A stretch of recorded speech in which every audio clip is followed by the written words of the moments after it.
Let's discuss with Kamran Bokhari. He is the founding director for the Center for Global Policy.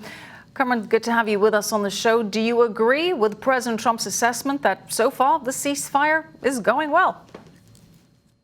Well, I mean, it's difficult to say whether it's going well or, will it hold? And then, after the 5 days, then what? I mean, we have so many questions.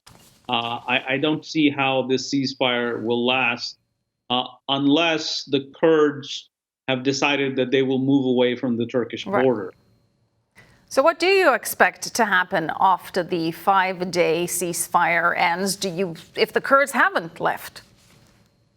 I think we'll see a resumption of fighting.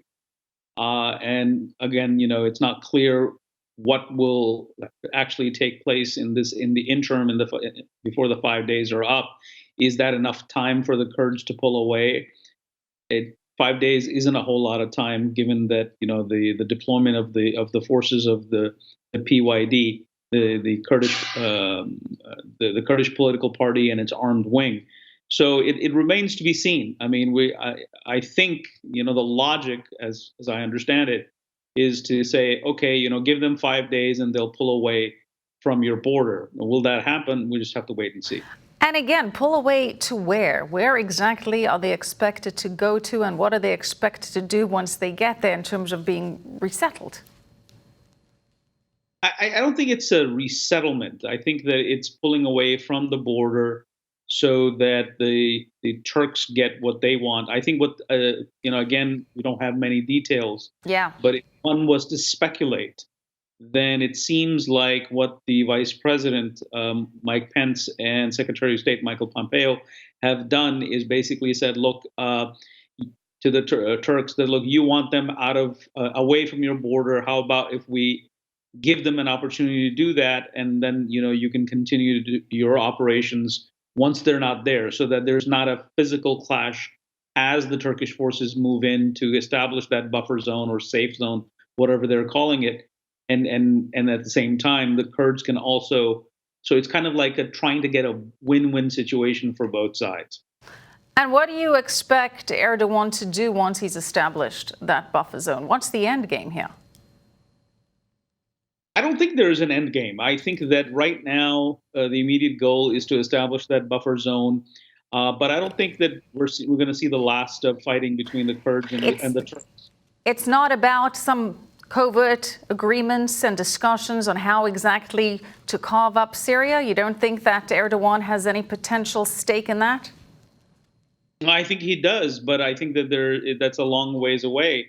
First order of business is to establish this zone, then expand its geography, its geographic scope. Right. And well, that's in the end that Turkey will have to fight ISIS. Turkey will find itself at odds with Russia, and Turkey will. The most important thing to watch, at least from my perspective, is how will Turkey and Iran deal with one another, because they are natural rivals for influence and control in Syria. Well, speaking of Iran, how do you think Iran is viewing these developments? Is it beneficiary to them to now have the U.S. out of there, or does it put them, as you say, on course to have a serious clash with the Turks?